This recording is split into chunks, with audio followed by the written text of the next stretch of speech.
Hello everyone, स्वागत है आप सभी का आपके अपने YouTube channel crack teaching exam में। मैं दीर्घा एक बार फिर से आप सभी का स्वागत करती हूं। तो दोस्तों, जैसा कि आप सभी लोगों को पता है कि आपके सीटेट का जो सेकंड फेज़ का एग्ज़ाम है वो 9 जनवरी से स्टार्ट होने वाला है। काफ़ी सारे लोगों के एग्ज़ाम जो है वो 9 जनवरी को होने वाले हैं। तो इसके लिए यहाँ पर हमने आपका ईवीएस से रिलेटेड मोस्ट इंपॉर्टेंट क्वेश्चन रखे जो कि आपके 28 और 29 दिसंबर को पूछे भी गए हैं। इसी के साथ जो आपके प्रीवियस ईयर के क्वेश्चन पेपर हैं जो कि मोस्ट इंपॉर्टेंट क्वेश्चंस हैं, यानी कि जो आपके हर बार पेपर में पूछे गए हैं, तो उन सभी क्वेश्चंस को हमने अपनी क्लास में रखा है। तो आज की क्लास जो है ये आप लोगों के लिए काफ़ी हेल्पफुल रहेगी। तो आज के सेशन में आप सभी लोगों को एंड तक बने रहना है। सभी साथी क्लास को स्किप करके नहीं देखेंगे, एकदम डिटेल में देखेंगे, आप लोगों को ज़रूर समझ में आएगा। उम्मीद करती हूँ कि आज की क्लास जो होगी वो बहुत ही अच्छी होगी आप सभी लोगों के लिए। अगर आप लोग अपना एक भी नंबर मिस नहीं करना चाहते ईवीएस में 30 आउट ऑफ 30, तो प्लीज़ आप सभी लोगों को इतना सा काम करना है कि आप लोगों को क्लास में बने रहना। डेली जो आपकी क्लास होती है इसमें आपको ईवीएस से रिलेटेड जितने भी मोस्ट इंपॉर्टेंट क्वेश्चन हैं वो सभी आपको यहाँ पर डिस्कस किए जाते हैं ना। तो इसी के बेसिस पे आज आपकी क्लास रखी गई है जो कि काफ़ी हेल्पफुल होगी। तो चलिए स्टार्ट करते हैं अपनी क्लास को। और जितने भी साथी चैनल पे पहली बार विजिट कर रहे हैं तो चैनल को सब्सक्राइब करके नोटिफिकेशन बेल को प्रेस कर देंगे ताकि आने वाली जितने भी वीडियोज़ हैं उन सभी का नोटिफिकेशन आपको मिलता रहे और आप सभी लोग जो हैं वो डेली क्लास से कनेक्ट रहें। ठीक है, तो चलिए देखते हैं अपना पहला क्वेश्चन हमसे क्या कह रहा है। तो देखिए यहाँ पर शुरुआत हुई है आपके पेडागोजी से, जो कि आपका पूछा भी जा चुका है क्वेश्चन ये पहले के पेपर में। तो हमें ध्यान देना है कि हमें पेडागोजी के क्वेश्चन कैसे सॉल्व करने हैं। बहुत सारे लोगों को दिक्कत होती है कि मैम पेडागोजी के क्वेश्चन कैसे सॉल्व करने हैं, मेरे से नहीं होते हैं, गलत हो जाते हैं। तो यहाँ पर हम आपको पेडागोजी सॉल्व करने की भी ट्रिक बताएंगे। तो देखिए यहाँ पर क्वेश्चन पहला क्या कह रहा है, निम्नलिखित में से कौन पर्यावरण अध्ययन का उद्देश्य नहीं है। पहली चीज़ हमें क्या करनी है, जब भी हम अपने सिस्टम के सामने बैठेंगे कंप्यूटर पे, तो हमें अपने क्वेश्चन को बहुत ही अच्छे से ध्यान दे करके पढ़ना है। इसी के साथ जो उनके विकल्प होंगे हमें उन पर भी फोकस करके चलना है ना। तो देखिए यहाँ पर विकल्प क्या दे रखे हैं आपसे कि बच्चों को जिज्ञासा और सृजनात्मकता का पोषण करना है। तो ये बात यहाँ पर हमारी पॉजिटिव दे रखी गई है, तो ये बात एकदम सही दी गई है यहाँ पर। अगला कह रहा है कि बच्चों को पाठ्य पुस्तक की परिभाषाएं प्रदान करने के लिए प्रोत्साहित करना। ये बात गलत है। बच्चे को कभी भी परिभाषा देकर के चीज़ों को नहीं सिखाना है, न ही उन्हें कभी परिभाषाओं पे बल देने के लिए कहना है। तो ये हमारा यहाँ पर निगेटिव पॉइंट होगा, यानी कि ये हमारा गलत हो जाएगा। नेक्स्ट देखते हैं क्या कह रहा है कि परिवेश मुद्दों पर जागरूकता का विकास करना। ये बात भी बिल्कुल सही है। अगर आप बच्चे को अपने आस पड़ोस का वातावरण से रिलेटेड अगर उससे कुछ भी सिखाते हैं तो बच्चे को जो है वो काफ़ी हेल्प करेगा उसमें। चौथा कह रहा है कि बच्चे को स्वयं अपने हाथ से कार्य करने और खोजने के लिए क्रियाकलापों से जोड़ना। ये बात भी बिल्कुल सही है, तो ये भी हमारा पॉजिटिव पॉइंट है। तो यहाँ पर क्या कह रहा है कि बच्चे को स्वयं अपने हाथ से कार्य को करने और खोजने के क्रियाकलापों से जोड़ना। ये बात बिल्कुल सही दी गई है। क्यों? क्योंकि आप सभी को पता है कि बच्चे जब तक खुद से चीज़ों को नहीं करते हैं तब तक वो किसी भी चीज़ को सीख नहीं पाते हैं ना। तो यहाँ पर ये सारे पॉजिटिव पॉइंट्स दिए गए हैं। निगेटिव क्या है, दूसरा वाला, कि बच्चे को कभी भी पाठ्य पुस्तक की परिभाषाएं प्रदान करने के लिए उन्हें प्रोत्साहित नहीं करना है।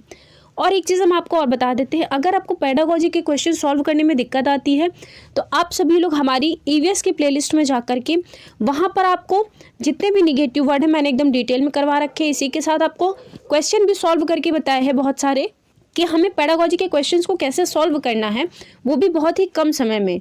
ठीक है, तो आप सभी लोग वहाँ पर जाइएगा मेरी प्लेलिस्ट में। वहाँ पर ईवीएस में आपको निगेटिव वर्ड्स दिए, पॉजिटिव वर्ड्स भी दिए गए हैं क्वेश्चन से रिलेट करके, जो कि एकदम नए मॉडल में आपको वहाँ पर प्रोवाइड किए गए हैं। आप लोग उसको जा करके देखिए, उसमें आपको काफ़ी हेल्प होगी अगर आप लोगों ने वो वीडियो देखी तो। ठीक है, तो इसी के साथ अब हम आते हैं अपने आंसर पे। तो हमें आंसर कैसे करना है, तो हमें आंसर इस बार में दे करके करना होगा, क्योंकि जो आपका सीबीएसई है उसने सबसे बड़ा चेंजमेंट यही किया है कि विकल्पों को लेकर के, है ना। आप सभी लोगों को पता है काफ़ी सारे चैनल्स पे नहीं ऐसा कराया जा रहा, लेकिन हम आपको वैसा ही बता रहे हैं जैसा कि आपका सीटेट के पेपर में इस बार 28 और 29 दिसंबर को जो हुआ है उसमें किस तरह से विकल्पों को रखा गया है, तो उस तरह से हम आपको क्वेश्चन प्रैक्टिस करवा रहे हैं ताकि आपको अपने एग्जाम हॉल में बैठ करके इस दिक्कत का सामना ना करना पड़े, है ना।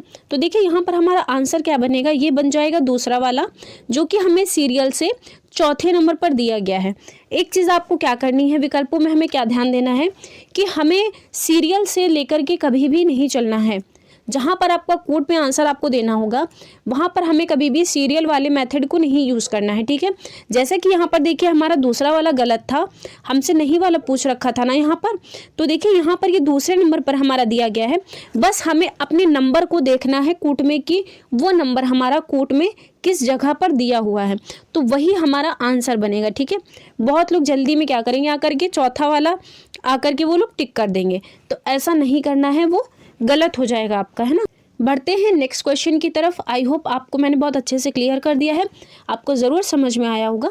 अगला क्वेश्चन देखिए क्या कह रहा है। क्वेश्चन नंबर 2, वन्य जीव सुरक्षा अधिनियम पारित किया गया था कब? विकल्प दे रखे 1963 में, 1960 में, 1988 में, 1972 में। तो देखिए जो आपका वन्य जीव सुरक्षा अधिनियम आया था, ये आया था 1972 में।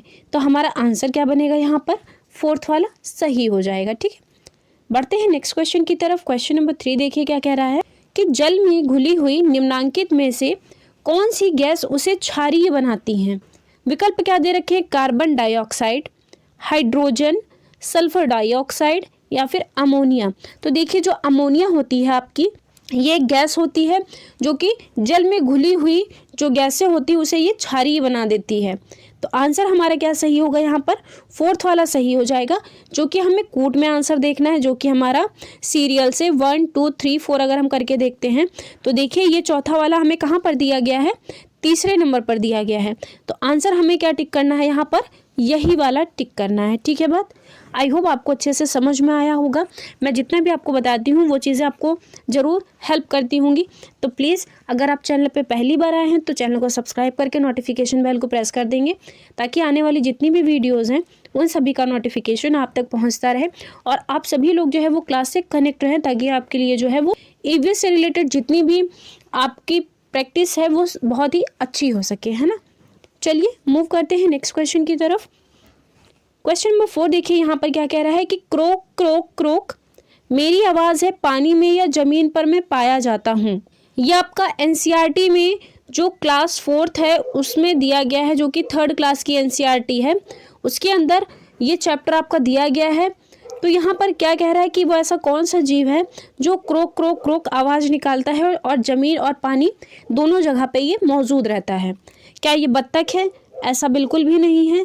सांप है? सांप भी नहीं है। शुतुरमुर्ग भी नहीं है। मेढक दे रखा हुआ है वहाँ पर। तो आंसर हमारा क्या बनेगा? ये सीरियल से चौथे नंबर, सीरियल से तीसरे नंबर पर चौथा हमें दिया गया है, जो कि हमारा सही आंसर बनेगा, है ना। मूव करते हैं नेक्स्ट क्वेश्चन की तरफ। क्वेश्चन नंबर 5 देखिए क्या कह रहा है। असत्य कथन की पहचान कीजिए। आपको यहाँ पर असत्य कथन की पहचान करना है कि हमारा कौन सा स्टेटमेंट गलत दे रखा है। चलिए देखते हैं। कह रहा है कि महाराष्ट्र के लोग सहजन के फूलों की सब्जी खाना पसंद करते हैं। ये बात बिल्कुल सही है, तो यानी कि ये हमारा पॉजिटिव पॉइंट है, ये हमारा आंसर नहीं बनेगा। केरल में केले की सब्जी लोग खाना पसंद करते हैं, ये भी सही है, तो ये भी हमारा आंसर नहीं बनेगा। तीसरा कह रहा है कि उत्तर प्रदेश में कचनार के फूलों की सब्जी लोग खाना पसंद करते हैं, तो ये बात भी सही है, यानी कि ये भी हमारा आंसर नहीं बनेगा। यानी कि आंसर हमारा क्या बन जाएगा? ये बनेगा चौथा वाला। इनमें से कोई भी स्टेटमेंट गलत नहीं है। आंसर कहाँ पे करना हमें? कोट में, जो कि यहाँ पर हमें चौथा वाला दिया गया है ना। अब चलिए हम आपको इमेज में भी दिखा देते हैं कि सहजन के फूल, केले के फूल और कचनार के फूल किस तरह से होते हैं, है ना। बहुत लोग उत्सुक रहते हैं कि इमेज में आपको देखनी चाहिए। तो देखिए यहाँ पर ये केले का फूल दिया हुआ है, ये कुछ इस तरह का है, जो कि कहाँ खाया जाता है? ये केरल में लोग वहाँ पसंद करते हैं इसकी सब्जी, है ना। इसी के साथ अगर हम बात करते हैं कचनार का फूल, तो ये देख लीजिए कचनार का फूल कुछ इस तरह से होता है, जो कि कहाँ खाया जाता है? तो ये जो उत्तर प्रदेश के लोग हैं वो लोग कचनार के फूलों की सब्जी खाना पसंद करते हैं, जिनसे आपका जो है वो हर साल सीटेट ने क्वेश्चन पूछा है। अगला देखिए यहाँ पर सहजन के फूल कुछ इस तरह से होते हैं। अगर हम बात करते हैं सहजन के फूल कहाँ खाया जाता है, तो ये खाया जाता है महाराष्ट्र में। कहाँ पर खाया जाता है? महाराष्ट्र में खाया जाता है। आई होप आप लोगों ने इमेज से भी समझ लिया है। बढ़ते हैं आगे। क्वेश्चन नंबर 6 देखिए क्या कह रहा है। कार्बन डेटिंग संदर्भित करता है। आप सभी लोगों को पता होगा जो आपकी कार्बन डेटिंग मेथड होता है वो क्या चीज़ संदर्भित करता है। कह रहा है कि चट्टानों की शक्ति मापन, ऐसा बिल्कुल भी नहीं है। श्वेत पट पर लिखने के लिए कार्बन का प्रयोग, ऐसा भी नहीं है। प्राचीन स्थलों में मौजूद हड्डियों या सामग्रियों की आयु मापन, ये बात बिल्कुल सही है। यहाँ पर आंसर हमारा क्या बनेगा, तीसरा वाला बन जाएगा, जो कि हमें सीरियल से पहले नंबर पर दिया गया है। चलिए बढ़ते हैं नेक्स्ट क्वेश्चन की तरफ। क्वेश्चन नंबर 7 देखिए क्या कह रहा है यहाँ पर कि झूम खेती के संबंध में निम्नलिखित में से कौन सा कथन सत्य है। अब हमें यहाँ पर सही वाला कथन चूज करना है, ठीक है। चलिए देखते हैं इसे क्या कहते हैं। कह रहा है कि झूम खेती, पहली चीज़ तो हम ये जान लें कि झूम खेती करी कहाँ पर जाती है। तो ये जितनी भी आपके पूर्वोत्तर के इलाके होते हैं, यानी कि जो आपका पहाड़ी एरिया होता है, वहाँ पर आपकी झूम खेती की जाती है। तो झूम खेती का जो जिक्र है वो आपका मिज़ोरम के बारे में ज़्यादातर दे रखा गया है ना। तो झूम खेती कहाँ पर की जाती है, ये मिज़ोरम में की जाती है। इससे भी आपका क्वेश्चन बनता है, इसलिए आप सभी लोग इसको अच्छे से याद करके जाइएगा। अब देखिए कहते हैं जो आपकी झूम खेती होती है इसे स्लैश एवं बर्न तकनीक कहा जाता है। तो ये बात बिल्कुल सही है। यहाँ पर अगला कह रहा है कि यह मिज़ोरम में बड़े पैमाने पर प्रचलित है, जैसा कि मैंने आपको बताया भी है अभी। तो ये भी बात यहाँ पर सही है। इसमें कुछ वर्षों में उर्वरता समाप्त हो जाती है, ऐसा बिल्कुल भी नहीं है। तो ये स्टेटमेंट हमारा यहाँ पर गलत दिया गया है। आंसर क्या बनेगा हमारा, ए और बी, जो कि हमें पहले नंबर पर ही गिवन है। उम्मीद करते हैं कि आप लोगों को जो ये क्लास है हमारी बहुत ही अच्छी लगती होगी। तो प्लीज़ क्लास को लाइक कर दीजिएगा। चैनल पे अगर पहली बार आए हैं तो चैनल को सब्सक्राइब करके नोटिफिकेशन बेल को प्रेस कर दीजिएगा। इतनी छोटी सी रिक्वेस्ट है ना। अगर चैनल पे पहली बार आते हैं तो आप चैनल को सब्सक्राइब करके नोटिफिकेशन बेल को ज़रूर प्रेस कर दीजिएगा, ताकि आप लोग जो है वो हमसे कनेक्ट रहें और आपकी ईवीएस की जो प्रिपरेशन है वो काफ़ी स्ट्रॉन्ग हो सके, है ना। मूव करते हैं क्वेश्चन 8 की तरफ। क्या कह रहा है कि एक शिक्षक प्रत्येक बच्चे को अपने घरों की रद्दी सामग्री से कुछ उपयोगी वस्तुएं बनाने को कहता है। शिक्षक का शैक्षिक अभिप्राय नहीं है, यानी कि वो बच्चों में क्या नहीं विकसित करना चाह रहा है। कह रहा है कि बच्चों को पुनर्चक्रण, पुनः प्रयोग और रूपांतरण को समझने देना। तो ये बात बिल्कुल सही है। अगला कह रहा है कि बच्चों में सृजनशीलता का विकास करना। ये बात बिल्कुल सही है। अगर आप बच्चे को कभी भी उससे बोलेंगे जो आपके घर में वेस्टेज सामान होता है उससे आप कुछ अच्छे से प्रोजेक्ट बना करके लाइए, तो बच्चे की जो सृजनशीलता होगी उसका डेवलपमेंट होगा बच्चे के अंदर, है ना। वो बच्चा क्रिएटिविटी दिखाएगा उन चीज़ों में और उसे ज़्यादा से ज़्यादा अच्छा करके वो दिखाएगा आपको। तो ये बात तो यहाँ पर सही दे रखी गई है। अगला क्या है कि कूड़े से बनी श्रेष्ठ वस्तुओं की प्रदर्शनी आयोजित करना। वही चीज़ तो उसने बता ही रखी है यहाँ पर, तो ये भी सही है। अगला कह रहा है कि कक्षा के श्रेष्ठ विद्यार्थियों के बारे में निर्णय करना। अब एक चीज़ आप लोग और जान लीजिए, कक्षा के श्रेष्ठ विद्यार्थियों के बारे में कभी भी टीचर को निर्णय नहीं लेना है कि तुम अच्छे हो, तुम खराब हो, तुमने अच्छा नहीं किया है, तुमने खराब किया है। हमें बच्चे के अंदर कभी भी डिफरेंशिएट या उनके अंदर कभी भी निगेटिविटी नहीं लानी है। अगर आपने बच्चों के अंदर निगेटिविटी पैदा कर दी तो बच्चा किसी भी चीज़ को सीखने में अट्रैक्टिव नहीं हो पाएगा। तो हमें बच्चे के अंदर कभी भी निगेटिविटी नहीं लानी, हमें उन्हें चीज़ों को समझा करके आराम से बताना है, ठीक। तो यहाँ पर देखिए यही बात हमसे गलत दे रखी हुई है यहाँ पर कि कक्षा के श्रेष्ठ विद्यार्थियों के बारे में कभी भी टीचर को निर्णय नहीं लेना है। तो आंसर हमारा क्या बनेगा, फोर्थ वाला बनेगा, जो कि हमारा सीरियल से यहाँ पर दूसरे नंबर पर दिया गया है, ठीक है बात। नेक्स्ट क्वेश्चन देखिए क्या कह रहा है कि लद्दाख में पिता को क्या कहते हैं। विकल्प दे रखे हैं आमाले, आबाले, मेमेले या फिर अचन। तो देखिए जब बात आती है लद्दाख की, तो लद्दाख में अगर हम बात करते हैं आमाले किसको कहा जाता है, तो ये वहाँ पर मम्मी को आमाले कहते हैं। क्या कहते हैं, मम्मी को आमाले कहते हैं। आबाले पिता को कहा जाता है। तो ये हमारा आंसर बनेगा, जो कि हमें सीरियल से तीसरे नंबर पर दिया गया है ना। अगर हम 1 2 3 4 करके देखते हैं तो जो कि हमारा तीसरे नंबर पर आएगा सीरियल से। बस हमें क्या करना है, अपने विकल्प को इस तरफ देखना है और यहाँ पर हमें आंसर टिक कर देना है ना। अब हम बात करते हैं अचन किसको कहा जाता है। तो अचन जो है वो मलयालम भाषा में पिता को कहा जाता है। किसको कहते हैं, पिता को मलयालम भाषा में अचन कहा जाता है, ठीक है ना। तो आपको ये ध्यान रखना होगा। अगला क्वेश्चन देखिए, क्वेश्चन नंबर 10 क्या कह रहा है कि टाइटन किसका उपग्रह है। इस बार आपका जो 29 दिसंबर का पेपर हुआ था ईवीएस का, उसमें आपका टाइटन के बारे में दे रखा हुआ था, है ना। तो अब आप लोग इतना जान सकते हैं कि ग्रहों से भी आपके क्वेश्चन ईवीएस में पूछे जा रहे हैं, तो आप लोगों को ग्रहों से संबंधित भी चीज़ें पढ़नी होंगी। विकल्प क्या दे रखा है, शुक्र, बृहस्पति, शनि और वरुण। तो देखिए जो टाइटन है वो है शनि का उपग्रह है। आंसर क्या बनेगा यहाँ पर, तीसरा वाला। जो कि हमें सीरियल से दूसरे नंबर पर दिया गया है ना। अगर हम यहाँ पर नंबरिंग करते हैं तो ये हमारा कहाँ पर दिया गया है, दूसरे नंबर पर सीरियल से दिया गया है। और यहाँ से अगर हम नंबर देखते हैं तो हमारा यहाँ पे सीरियल से दूसरे नंबर पर हमें मिलेगा। ठीक, तो इस तरह से आप लोगों को इस बार आंसर करना पड़ेगा, कंफ्यूज नहीं होना है आप सभी लोगों को। अगर आपको कहीं पे डाउट होता है तो आप सभी लोग कमेंट बॉक्स में कमेंट कर दिया करिए, आपको उसका आंसर ज़रूर दिया जाएगा, है ना। आप लोगों को कंफ्यूज नहीं होना है कहीं पर भी, आप लोग बिना हिचकिचाए चीज़ों को पूछ सकते हैं कमेंट बॉक्स में। बढ़ते हैं नेक्स्ट क्वेश्चन की तरफ। क्वेश्चन नंबर 11 देखिए, ये भी आपका पेडागोजी का क्वेश्चन है। चलिए सॉल्व करते हैं इस क्वेश्चन को भी। कह रहा है कि प्राथमिक स्तर पर ईवीएस पढ़ाने का एक प्रमुख उद्देश्य विद्यार्थियों को इस योग्य बनाना है कि, कह रहा है कि परंपरागत विषयों के परे विद्यार्थियों की रुचि का विकास करने में मदद करना।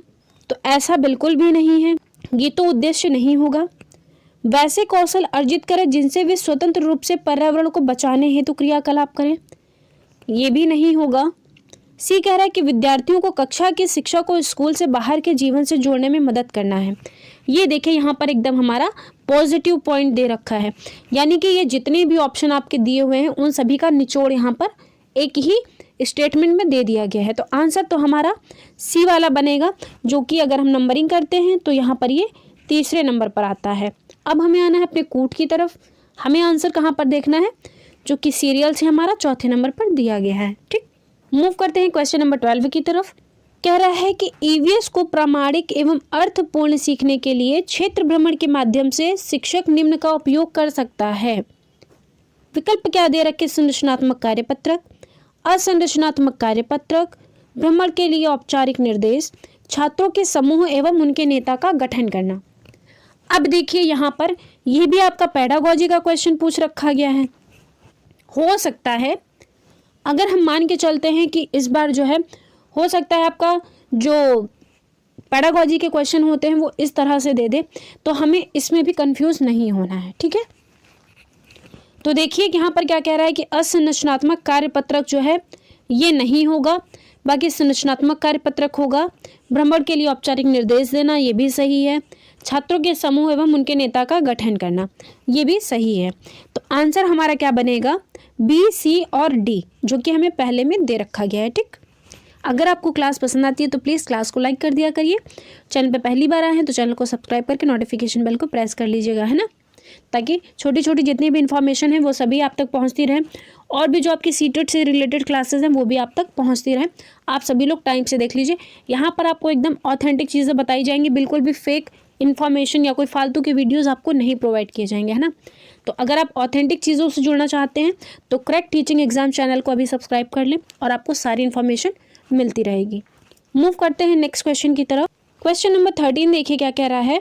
हमारे देश में आदिवासी हजारों वर्ष पूर्व में कांसा की बनी वस्तुएं का प्रयोग करते रहे हैं। आज भी हम अपने घरों में कांसा का उपयोग करते हैं। निम्नलिखित में से कांसे के बारे में सर्वश्रेष्ठ कथन को चुनिए। अब देखिए हमें यहाँ पर किसकी बात की गई है, कांसा के बारे में। तो आप सभी लोगों को पता है कि कांसे का प्रयोग जो है वो काफ़ी वर्षों पूर्व से होता चला आ रहा है, और आज भी बहुत से घरों में कांसों के बर्तन का प्रयोग किया जाता है। ठीक है, तो जो आपका कांसा होता है ये जो है वो कॉपर और टिन की मिश्र धातु होती है। किसकी, कॉपर और टिन की मिश्र धातु होती है। आंसर हमारा यहाँ पर फोर्थ वाला बनेगा। अगर हमसे ए बी सी डी करके भी देता तो भी हमें कंफ्यूज नहीं होना है, हमें वहाँ पर नंबरिंग कर लेनी है 1 2 3 4 करके, और हमें अपने आंसर को टिक कर देना है। ठीक है, तो आंसर हमारा यहाँ पर पहला वाला बनेगा, जो कि चौथा नंबर हमें सीरियल से पहले नंबर पर दिया गया है। मूव करते हैं नेक्स्ट क्वेश्चन की तरफ। क्वेश्चन नंबर 14 देखिए क्या कह रहा है। ये भी आपका पेडागोजी का क्वेश्चन है, जो कि आपका प्रीवियस ईयर का क्वेश्चन पेपर है। तो देखिए यहाँ पर क्या कह रहा है कि प्राथमिक स्तर पर ईवीएस की थीम आपस में संबंध एवं अंतः संबंधित है। किस लिए, कह रहा है कि ईवीएस का विषय पर आधारित स्वरूप है, ऐसा बिल्कुल भी नहीं है। ईवीएस का अनुशासनीय स्वरूप, ऐसा बिल्कुल भी नहीं है, अनुशासन तो कभी नहीं है ईवीएस के सब्जेक्ट में।